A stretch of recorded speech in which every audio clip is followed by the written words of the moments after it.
Steve Jones sat on the back terrace, watching the sunset on the sea. Perhaps they should have moved here years ago. The beauty and tranquility of the place was mesmerizing. Here, being to a small island off the north coast of Cornwall. Throughout most of their 22 years of marriage, Steve's wife Claire had hinted, persuaded, and finally talked him into moving from London to here, where she and countless generations of her family had grown up.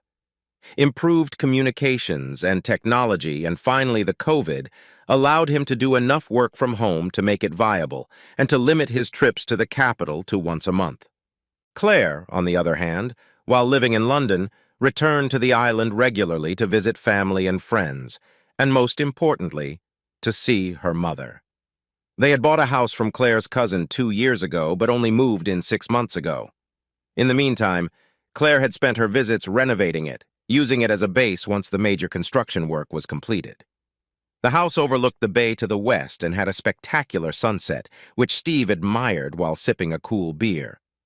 The property was an old farmhouse, and there were still meadows and orchards nearby. It looked like a few new trees had been planted, no doubt part of the landscaping Claire had done last spring. The trees and orchards seemed to be typical of the whole island, and Steve wondered if they were intended as shelter from the strong sea breezes, or more likely, to produce the cider so beloved of the locals. He had to admit it was a good move. Claire was right. It was a different pace of life amongst close quarters, many of whom were Claire's relatives. Claire was glad to be back home and seemed to know everyone on the island. Being an outsider, Steve sensed a certain coldness on the part of the locals, but he liked their direct mannerisms. The way everyone took to the task in a friendly manner was impressive, and he wondered if it had something to do with the independence needed for the small island community to survive. Steve had met Claire at university. Both were studying business, Claire specializing in marketing and Steve in new technologies. They developed a strong relationship and married shortly after graduating, deciding to live in London for better work opportunities. Married for 22 years now, Steve still thinks Claire is beautiful. Her hair had gotten shorter over time, now tucked back and ending at the back of her head, and a golden hue had been added to the usual blonde color. He knew she was worried about the 4.5 pounds she'd put on over the years, but he liked that her figure had rounded out, her hips and bust more plump.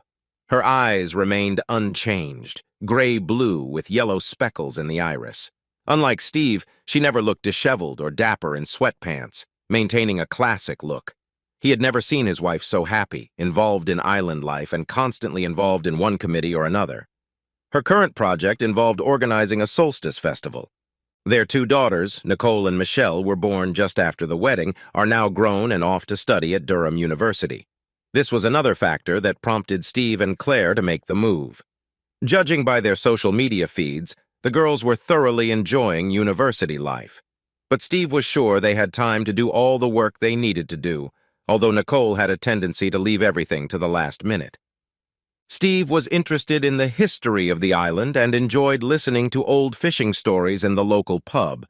There were several old books published that gave an insight into the history of the island. These were kept in the small schoolhouse which served as the library, as well as the village hall and venue for all social events. Steve looked through the attic of his house for the first time, thinking he might be able to find something more about the history of the place. There were mostly old beds, furniture, and toys. Digging around, he found an old box that held a handwritten manuscript called Tales from the Island. He made out the author's name, Melissa Taylor, and immediately discovered that it was his wife's last name. He sat down on a wicker stool and began leafing through. The handwriting was beautiful, a traditional font with swirls and strokes, and the content was a mixture of stories passed down from generation to generation and the author's experiences. Steve's attention, as he flipped through the pages, was drawn to the drawings of trees. His eyes ran over the content. Some was faded and hard to make out, but he could catch snippets. The tradition was founded in 1287. It was then, during the reign of the Plantagenets, that the law of the first night, also known as the jus primae noctis, law of the first night, was enforced. As part of the wedding license, the reigning lord had the right to spend the first night with any new bride within his lands. Steve could recall a similar reference in a movie about William Wallace starring Mel Gibson, but was sure it was a myth conveniently picked up by Hollywood to add some voyeurism and titillation to the movie plot. Steve continued reading. Seeing the suffering this caused the groom, and to prevent any attempt at murderous revenge, the women elders would spend one night with the groom. Over time, this evolved into one of the older women sleeping with the groom to ensure some parity for the couple. For 2.5 centuries, plague dominated English life, decimating the population. The island was not immune to the disease, and there were many deaths. After a severe epidemic in 1622, there were fears that the island's population was unsustainable, and serious consideration was given to abandoning the island. Sometime after this, rumors of a Fool's Day switch of partners surfaced. This was linked to efforts to repopulate the island, and widows were encouraged to seek partners among the younger men. With the outbreak of the Great War, almost all of the island's men enlisted in the PAL's divisions of the British Army. Many young men did not return, so the island's tradition was changed to provide a surrogate partner before conscription for young, unmarried men going off to war. This practice was resumed to a lesser extent during World War II. The text goes on to detail Melissa's own experiences in the 1950s. The arrival of non-locals and displacement of people undermined the tradition, but it still exists between some families.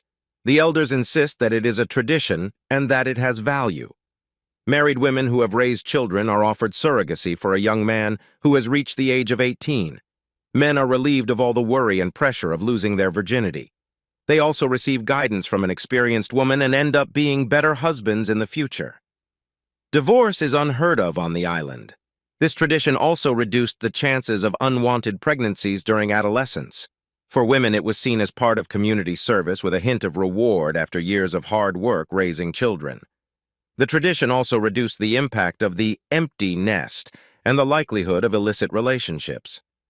Melissa went on to describe her own surrogacy for fine young gentlemen who had reached the age of 18, at which time she was 46. When her husband was busy with the business, a young man, Robert, worked on their small property planting trees as a sign of renewal as part of the festival. His reward was time in Melissa's marital bed. The text gives the impression that Melissa's husband knew but never spoke of this arrangement. She described Robert's development from a shy and awkward teenager to a man. The first time was quick and awkward, but Melissa kept him close, slowly making love. As the week went on, his abilities and confidence grew. There was more than just the physical side of things. She explained to him her desires and feelings and the important aspects of maintaining a successful relationship. Steve shook his head. Wow, what an amazing story, and began to wonder how much of it was true. He could see some reason in the historical references, but it all seemed too far-fetched. It could have all been the author's imagination, or she could have used it to justify her novel. A few months later, Steve was deciding when he needed to get back into town for work. Claire had a long list of shopping she wanted him to do, so he decided it was best to add a day for that, and another to meet up with old friends. If he went after the festival, he could be back by next Saturday. Claire was thrilled, no doubt because of the fact that Steve would be around to help with preparations for the festival, and that he had agreed to do her shopping. The festival day involved the whole island, with the focus during the day being on children's games and sports, with dancing and drinks planned for the adults in the evening. As the evening program began, Steve was introduced to some islanders he had not yet met, including John Fraser, his wife Angela, and their son Jake, who Steve thought was close to the age of his youngest daughter. Jake Fraser introduced himself with a rather formal handshake, which was a bit odd, but that moment soon passed. Along with Taylor, Fraser was one of the oldest families on the island. Steve felt like an outsider again while Claire and the Frasers discussed old family ties. Later that evening, Steve noticed a group of young men looking at Claire. He couldn't blame them. Claire looked stunning in the summer dress she had chosen, certainly showing off her full breasts and slender calves. The stares continued, which started to annoy Steve. He was about to approach, but Claire's mother beat him to it, making them all hurry back to the bar with the cider. Steve laughed to himself, thinking that they must be a little wary of Claire's mom, Diane, Then again, he couldn't blame them. She's a formidable woman and leader of the Council of Elders. Steve could see where Claire got her looks from. Diana Taylor remained a striking woman, looking more like Claire's older sister than her mother. He went back to watch the dancing, which seemed to involve all ages. Steve felt the effects of the cider, but decided he could drink some more. Everyone seemed to be in the same mood, and it took him forever to get a treat. When he returned, he didn't see Claire and started looking around. He was surprised to find her sitting at the table talking to Jake Fraser, who had stepped away when Steve approached. "What are you two talking about?" Steve asked. "Jake is interested in doing some landscaping work. I was asking about options and cost." "Do we have work to do?" "Yes, and there is a tradition of planting and renewing trees around the time of the festival, so that would be great." The mention of trees brought back memories of a manuscript Steve had read a few weeks ago. "So, will Jake be planting trees?" "Yes, he can start next week." Claire looked at Steve. "Are you okay? It looks like you saw a ghost." Steve slowly replied, "What will Jake get in return?" "Steve. Money, of course, but we haven't agreed on the amount yet." "And won't you provide some other services in exchange for his work?" "What are you implying?" Steve continued. "So what? It has nothing to do with the traditions of the island," Claire hissed. "What? What traditions? You know very well about the solstice tradition. Are you participating in it? Planning to screw Jake Fraser while I'm gone next week?" Claire burst into tears and ran away. Steve stood stunned. Hell, what if he was wrong and had just falsely accused Claire? He was beginning to regret drinking so much his mind was foggy and he couldn't think clearly. He began to walk up the single-track road to their house. He needed to walk to clear his head. This walk was the longest of his life. Maybe he had misunderstood something. Maybe he had overreacted to the story. When he got home, Claire wasn't home. He collapsed on the couch, the alcohol and fatigue finally taking over his thoughts, and he fell asleep. The next morning he noticed that Claire hadn't come home and thought she might have spent the night with her lover, but suspected she was at her mom's. That suspicion was confirmed when Claire and Diane appeared at the door. Her mother led the conversation, talking about not backing down. She launched a verbal attack on Steve. There were so many words it was hard to keep track, but the gist of it was, how dare he talk to Claire like that? How dare he upset her? Marriage to a stranger is no good. He was never good enough for her, and so on and so forth. He let her rant, looking at Claire with wet eyes. Finally, he had had enough and raised his hand, trying to get her mom to stop. "I have a simple question. Is there such a tradition? And are you planning on getting into bed with Jake Fraser next week?" Claire turned to her mother with a startled look, and Steve's cell became clear. "Yes, Steve, there is still a tradition, or at least part of it, in some of the older families. The Frasers have requested the fulfillment of the arrangement, and we are obligated to honor it." I asked Claire to think about it. It is about everything that has to do with a boy reaching maturity. Sex is only educational in nature and tells you how to treat a woman properly. It's not sex as you understand it, nor is it an affair. It's a centuries-old tradition that has seen the island through hard times. It is an absolute requirement that we fulfill this role on behalf of the community. We have no youth crime, no divorce, just happy marriages and families with strong ties. You've probably noticed that yourself. Steve sighed. So it's all true. Married women have eager young guys in the name of social good. Diana replied, "Don't be so vulgar. You're an outsider and you can't know how important it is to us. It's ingrained in every tale we hear growing up here. If you were from here, you would have gotten all the benefits at 18, and it would have made you a better man. I doubt you would have turned down that offer." Steve replied, "There are no ancient laws, plagues, or wars now. You do it because you enjoy it.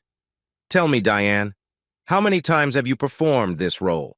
An attractive woman like you must have been asked to perform the arrangement several times. I'll bet you've had quite a few weeks of fun." Finally, Diana seemed at a loss for words, but then recovered. "Yes, I've fulfilled my duties on several occasions, and I'm proud of it, just as you should be proud of Claire's sacrifice. I beg you, Steve, let Claire do it. You can't realize how important it is to us." Steve turned to his wife. "So you want to do it?" I, uh, I think, yes, I'm willing to make that sacrifice. Like Mom said, I want to be part of the community. No one was happy when I left for university, got married, didn't come back here and fulfill my obligations that fell to others.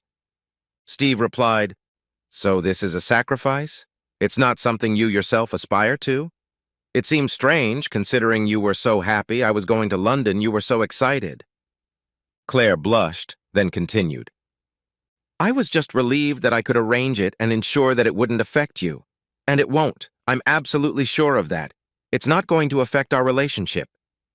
Except for the sex with another man, the lies, the fact that other people will know what happened, and the fact that your clueless husband will be kept in the dark, you might be right."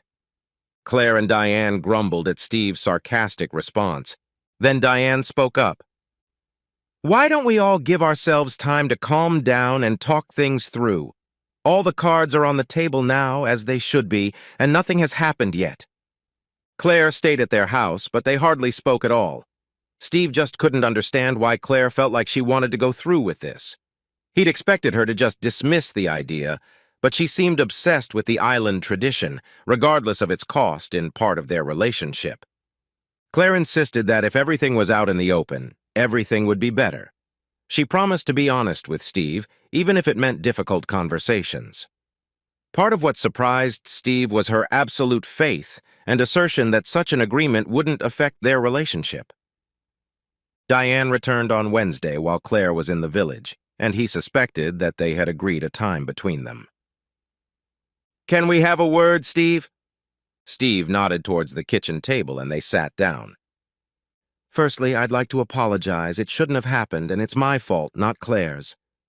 Steve replied, "Claire is more than capable of making her own decisions, and that decision seems to have already been made, regardless of my opinion. She loves you very much, and I'm sure you're strong enough as a couple to get through this." Steve replied glumly, "Actually, you both don't notice how much this is affecting me. It's the truest betrayal. I wasn't here when I was 18. And unlike the rest of you, I didn't live my life knowing that this could happen to my wife. I naively assumed that my wife would be faithful to me, as in wedding vows. I understand, Steve, and it must be incredibly difficult, hard to explain how differently we see things. We don't see it as infidelity. It's really important to us, and I know Claire sees it as a way to give back to the island community." After a bit of silence, Diane continued, "What are you going to do if she goes for it?"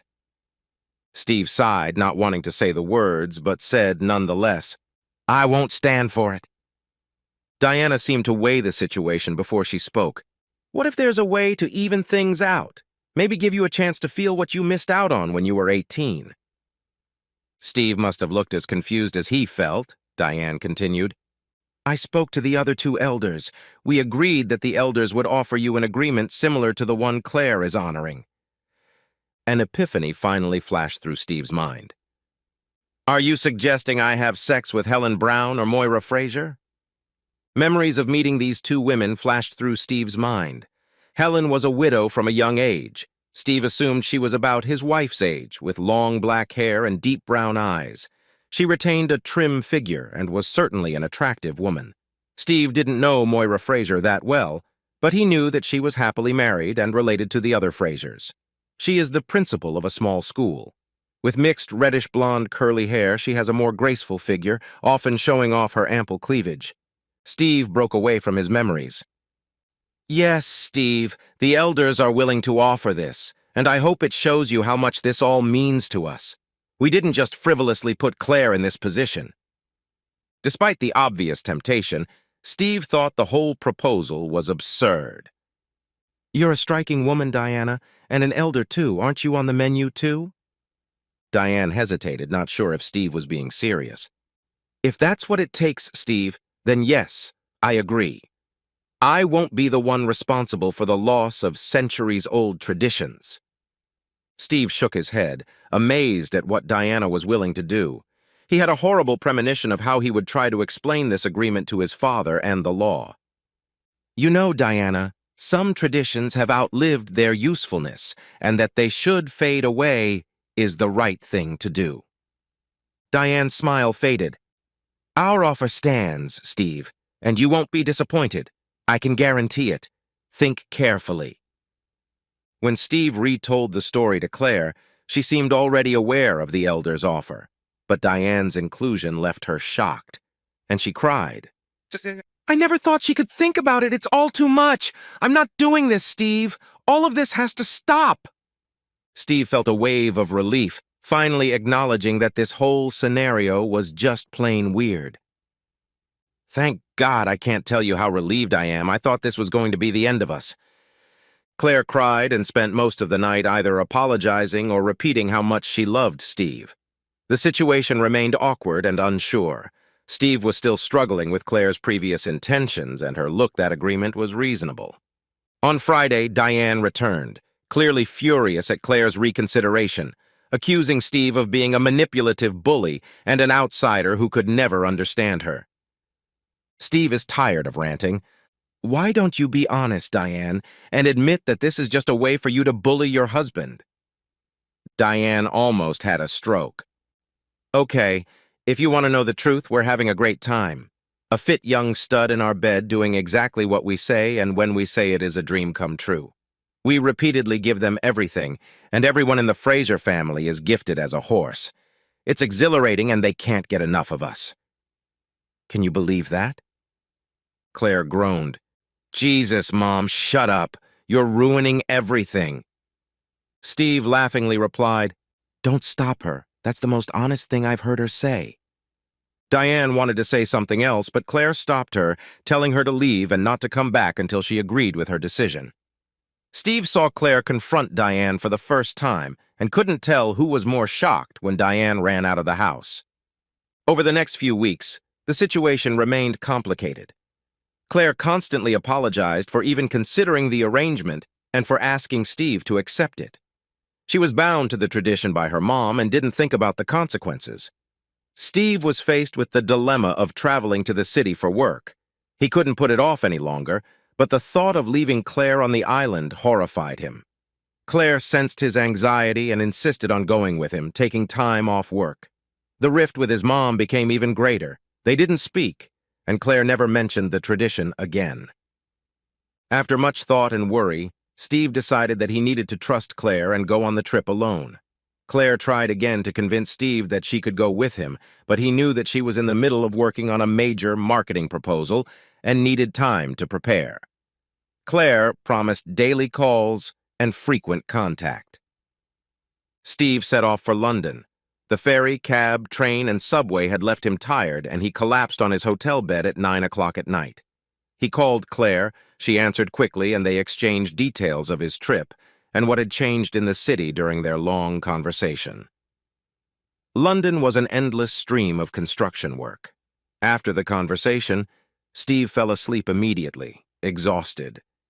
He had had a busy few days at work, but he felt rested. Being off the island had helped him clear his thoughts. He began to ponder his relationship with Claire and mentally replay some of their conversations. The man who had been so passionate about trying to have a relationship with a younger man seemed as far removed from the woman he had married as he was from the caring mother of his children. He felt that Diana had too much influence over her and was glad that they had quarreled. She had gone too far, and he hoped that would be the end of it. Still, he couldn't reconcile himself with Claire's actions and why she was so sure that this agreement wouldn't affect their relationship, and those thoughts continued to bother him. Suddenly remembering the trees planted on his property the previous spring, Steve froze. Claire had traveled to the island regularly throughout the previous year. A feeling of horror swept over him as he thought of who might have planted those trees. Perhaps she had fought so hard for it this time because she needed to justify her previous actions. He called Claire and she answered quickly again. Steve began, "Doesn't Jake Fraser have an older brother?" There was a pause before Claire nonchalantly answered, "Yes, I think there is." "You just think even though your families go way back?" There was a pause. "Yes, Steve, he has a brother called Glenn." Steve continued, "He's about 19? Again, hesitation before she whispered quietly, "Yes." "And he was the one who planted the trees last year?" There was no answer. Steve continued, And what did Glenn Fraser get for that? Claire recovered from her thoughts. Just money, Steve. Their family is the only one on the island that does landscaping. So you're not entertaining Jake Fraser right now as we speak? Claire sighed. No, Steve, I'm not, and you need to get over this jealousy thing. Before she could say anything else, Steve hung up. The calls from Claire came repeatedly, but Steve ignored them all. He needed time to think. Finally, on Friday morning, he answered the phone, much to Claire's surprise. Steve, thank God you answered. I was worried. Really? Steve replied. Of course, I love you more than anything in the world. What time will you be back tomorrow? Do we need to talk about this? Steve replied in a calm tone that worried Claire. I'm not coming back. I'm going to stay here for a while. Claire panicked. Please don't do that. We need to sort all this out as soon as possible. Steve replied again in an eerily calm tone. Oh, that's true, but you didn't rush to London to do it, and you only called me in the afternoon. I understand your evenings have remained somewhat busy. Please, Steve, come home. I haven't done anything. It's just your paranoia. Just come home and we can sort this out. 5 days later, Steve was taking the ferry back to the island. When he reached home, Claire was already waiting for him along with Diane. Obviously, the news had been relayed to her. Claire tried to hug and kiss him, but Steve pulled her away from him. Claire began to sob. Diane looked furious. Why are you here, Diane? This is between me and Claire. Am I to understand correctly that you two never had a fight in the first place?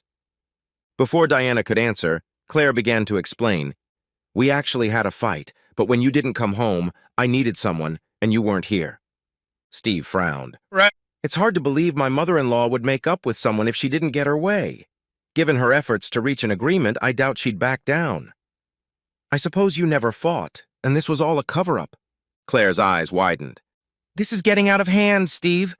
I didn't do anything. Steve continued. So you both agreed to lie and cover it up because I wouldn't go for it? The argument continued, but went in circles. Steve was sure that Claire had cheated, but she denied it. Eventually, he retired to the spare room and left Claire and Diane alone. The next day, Steve decided to meet with his father-in-law, Bill Taylor, knowing that the conversation would be difficult. They had always gotten along well, and Bill started with a friendly handshake, saying he was expecting Steve. They talked about tradition and what Bill had learned. Bill realized that about 20 years ago, Diane had spent one night with John Fraser. He didn't like it, but it was similar to a night he had enjoyed immensely when he was 18. Steve spent some time carefully laying out Diane's confession of several weeks of dating, asking if it was possible. Bill was upset, but said he'd always had a suspicion that something else was going on, and his departure for commercial fishing provided ample opportunity. Steve asked Bill if he knew about his daughter's actions. Bill confirmed that Diane and Claire were inseparable, but tried to keep the information from him. A week before Steve left for London, they had talked about having a plan in place. Claire sat at the kitchen table, unable to look at Steve. I can't believe my dad is going to divorce my mom, and that we're the reason for it. Diane made her own bed. Your father would never agree to that level of deceit and lies. She still denies everything even now, though John Fraser has admitted the truth, and he's not the only one. After a long silence, Claire whispered, I know, and that's why I think I have to tell you something. Steve didn't answer. I'm sorry, Steve, but I made a deal with Jake. The explosion Claire was expecting never happened. And last year with Glenn Fraser? Claire nodded silently. Steve couldn't think of what to say. Please, Steve, that shouldn't change us. We've had 22 fantastic years. How can you say that? It changes everything. I'm so sorry, Steve. I thought I had to fulfill a family obligation. Steve was seething with anger. What nonsense! You just wanted to fuck another man. You did it and enjoyed it so much you did it again. It wasn't like that. It was a duty. An obligation. So you didn't enjoy it? Claire hesitated, knowing she was on very dangerous ground. It was ordinary, not like us, just sex, not lovemaking. It was a one-off. It wouldn't happen again. Only it wasn't a one-off. You did it twice, Screwed both brothers when they were barely 18, which makes you nothing more than a whore. Claire recoiled from Steve's verbal attack. He never used foul language in her presence. I'm not like that. I was upholding a tradition, part of educating young men on the path to manhood, that's all. They were very appreciative. Claire realized she had made another mistake, barely saying it. Steve chimed in, "Oh, I bet they were so damn grateful. You say it was a one-time thing, but how many times did you do it before you educated them? Tell me how many times? If I'm 18 years old, I'm horny as hell. I want to give pleasure, and I've got a willing girl on hand for the evening and all night. It has to be at least 5 times a day, so maybe 35 times in a week. It's unlikely it was just one time." Claire couldn't deny it. Both Glenn and Jake were very eager to please. Very little training was required, although some patience was required at the beginning of the week. She savored their pumped and toned bodies. Just as her mother had predicted, the sex was exciting. She loved how turned on both young men were by being with her. She especially enjoyed teasing each of them with glimpses of stockings or cleavage, knowing that this night she would give herself completely to them. At one point, Jake had even admitted that he was in love with her. It was the only time it occurred to her that the week might affect her regular life and the marriage she so valued, and she wasted no time in explaining to Jake the reality of what was happening. Steve's stream of speech didn't stop. "And what exactly does an 18-year-old need these days? I bet they've been looking out for you from day one, haven't they?" Claire sobbed. "It's not like that. It was supposed to be a fun adventure. It was just sex. I know it hurts your ego, but still I only want you, and it's you that makes me complete." Steve got angry. "I'd say it's more about trust and vows than ego. What about your wedding vows? Does tradition take precedence over that? It's not ego when your life partner betrays you, and for what? Not for anything serious or serious consequences, but for a quick hookup with some fucking kids." Claire blushed. "I realize you're angry and upset with me, but you're strong enough to get us through this. After Glenn, you didn't learn anything, didn't notice anything, and we've grown closer, more related. I thought it would be the same with Jake. I didn't know because I trusted the woman I loved so dearly. Believe me, I would never do anything like that again." "Trust you? Trust me? You've got to be kidding me!" Claire almost shouted back. "You can do it! I swear! I'm really sorry for hurting you. Think of the beautiful life we still have left. We can go back to the way things were." "Did you think about our beautiful life when you were planning all this and lying on your back?" "No, I would never have thought about it if I had known the consequences. I would never intentionally hurt you. But I did it anyway. I know, and I'm really sorry." "And how do you think that turned out?" Claire didn't know what to say. "Obviously, you don't understand how I feel. You ripped out my heart and soul. How the hell can you fix it, Claire?" With those words, Steve rushed away before he did something he would regret later. He just kept walking, trying to clear his head, the beauty of the evening sunset doing little to improve his mood. When he turned back towards the village, he was surprised to see Yeoman Helen Brown. Steve barely managed a nod of greeting. Helen smiled and admitted that their meeting was no coincidence. She had seen Steve out on the path leading to the cliff and knew she could catch up with him as he made his way back. Helen suggested a seat on the rock ledge and then cautiously asked Steve if he would tell her anything about his circumstances. Steve saw no reason to be silent and told her everything. Saying it aloud did not take the weight off his shoulders. Helen listened attentively without interrupting. He hesitated to mention Diana's suggestion that one of the elders have sex with him in exchange for Claire honoring her commitment, but decided that Helen had a part to play in the whole saga and included it verbatim. When he finished, Helen was silent for a long time before she said, "Steve, I made no such offer. Diane never mentioned or discussed any arrangement with me or Moira. It's not something we could consider. I can only think that Diana was trying to get you to admit or agree to sex with others outside of marriage to justify what they had planned." Steve was puzzled by her answer. Helen continued. "One more thing, Steve. Those arrangements mostly disappeared decades ago, and even then it was only the first night, never a week. The only elements that lasted a week were chores or planting, with one night of union at the end. Maybe Melissa, Diane, and Susan acted on circumstances. Steve only shook his head. Every time he began to come to terms with his wife's behavior, there was a new shock. Helen continued, saying that she would speak to Moira and take the necessary steps to have Diana stripped of her elder status. As far as she knew, this had never happened before, and it would be a scandal, but Diana's actions were inexcusable. In this day and age, elders are supposed to be doing community service and supporting the people of the island. Helen looked at Steve. "What are you going to do?" Steve shrugged. "I can't make her realize the consequences of her actions, and I'd like her to feel what I'm feeling right now." They sat in silence for a while before Steve noticed a faint smile at the corner of Helen's mouth. "What is it? What are you thinking?" Helen's smile widened as she began. "What if you stay with me for a week? No kidding. But we shouldn't let Claire and Diane know about it. We'll say that I feel honored to accept the agreement that was offered on my behalf as an elder. That way, you'll let Claire try her own medicine, and I'll torment Diana for getting my name involved in all this nonsense." At this prospect, Steve was delighted, but asked, "Wouldn't that ruin your reputation? I'm still a married man, and everyone would think—" Helen interrupted him. "First of all, I don't care what people will think.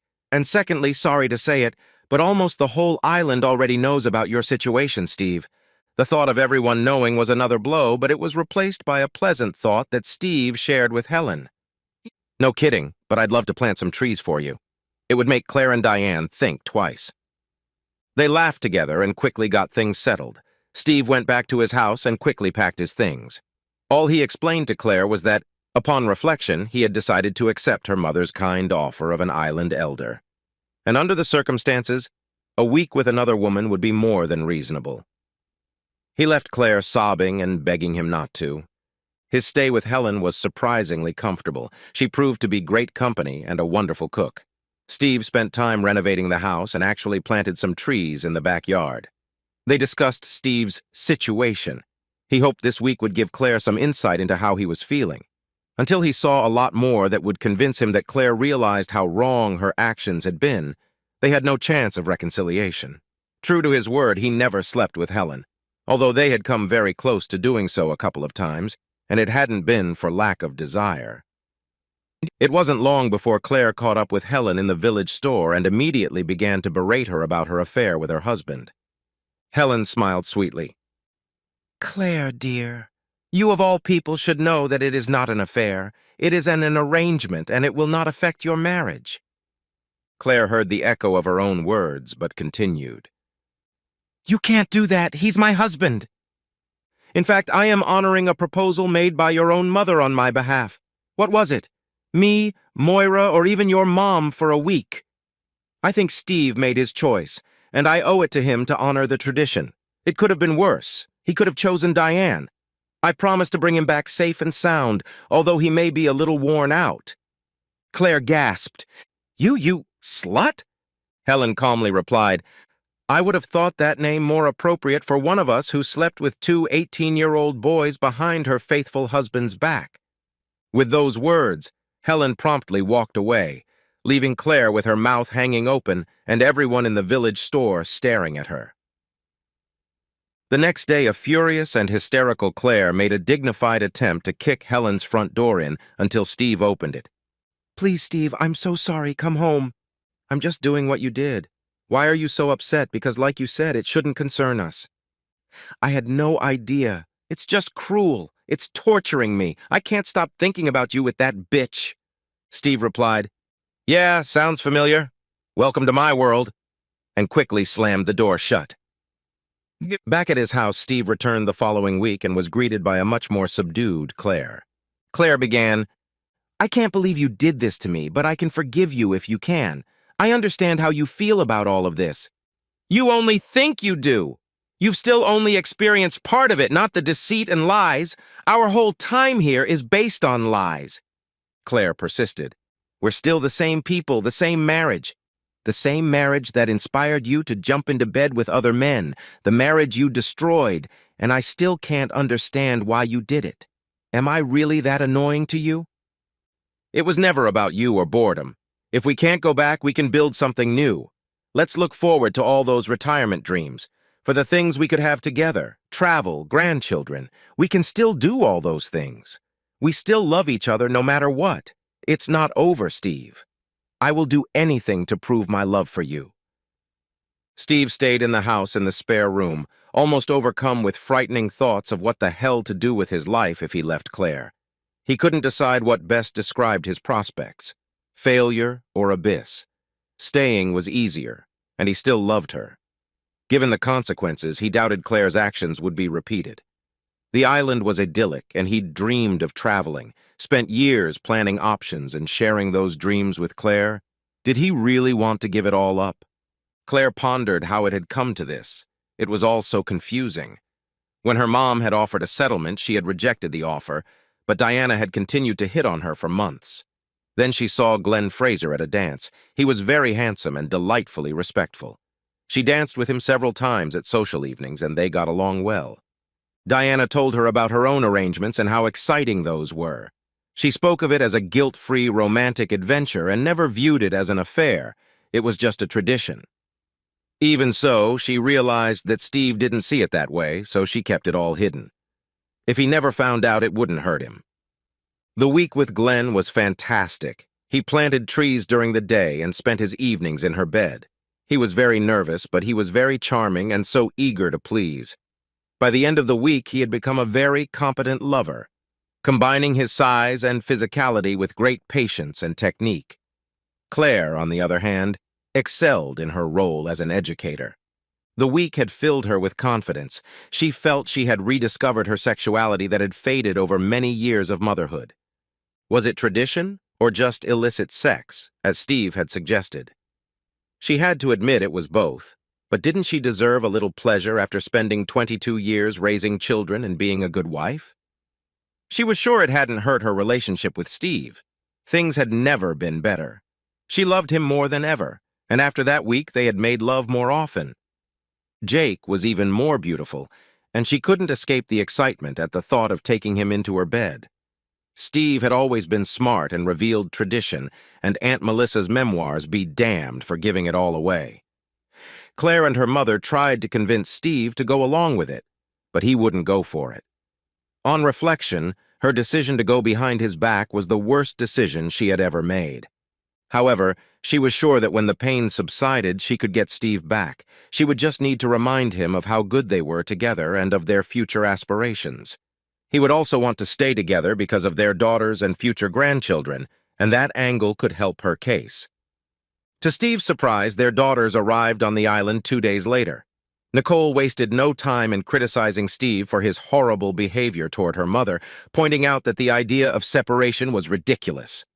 Michelle seemed to linger, waiting for more information. Steve noticed the slight smile on Claire's face. Had he not noticed her manipulations and lies over the years? Apparently, she thought he would not tell his daughters anything about their mother's actions, as always protecting them first. All of Steve's doubts dissipated, but Claire was wrong. Completely wrong. Now, Steve raised his voice in a way his daughters could never recall. "Your mother had been having affairs for 2 weeks with men. Boys. Younger than both of you, actually. She doesn't seem to understand that I would never accept such behavior." Claire immediately refuted this, saying that Steve had misunderstood the situation and that the men were just doing landscaping work. Steve had to admit that she was good, almost convincing even him. Both girls knew something was up, but what their father was suggesting was too far-fetched. Perhaps he was starting to get a little crazy. Steve might have agreed with the last thought, but suggested they invite Grandpa Bill or the elders to help them decide who was telling the truth. Claire fainted, or rather pretended to. It wasn't very convincing. All three only looked at her perplexed and waited for an equally poorly thought-out recovery. Steve looked at her contemptuously. "I can never trust you again. It's over. There's no going back, or forward with blinkers on. How will you feel when you look in the mirror and know you betrayed me? Nothing can erase that. And how will I feel looking in that same mirror if I accept that?" We need each other, Steve. We've always depended on each other. It's made each of us stronger. I'm right for you, and deep down you still know it. Don't throw your life away to punish me. I can handle it, Claire, but I won't let you destroy me and build a new life. We all have to live with our choices and be true to ourselves. You have to live with the fact that you cheated, lied, and threw away what we had. I, on the other hand, will have to live with the fact that I left the woman I love. But you are not who I thought you were, not the good and kind person I fell in love with. I wish I could have her back, but not you. Steve left the island with his daughters and decided to rent an apartment closer to their university. In turn, the girls were shocked by the behavior of their mother and grandmother. He never returned. His last act was to burn the trees in the orchard. Claire watched the orange blaze with tears in her eyes. Bill helped Steve sell the house as Claire did not have enough money to maintain it. Diana and Claire's divorce was a scandal and sealed the fate of the remnants of the tradition. Diana became the first to be removed as an elder. Both she and Claire became outcasts. No woman trusted or befriended them, but despite this, they resolutely continued to live on their island. A few months later, Helen Brown stepped down as an elder. The islanders noticed that she was dividing her time between being on and off the island. Eventually, she began to come only a couple weeks a year. When asked about this, she confirmed that she lived with her family somewhere near a place called Durham.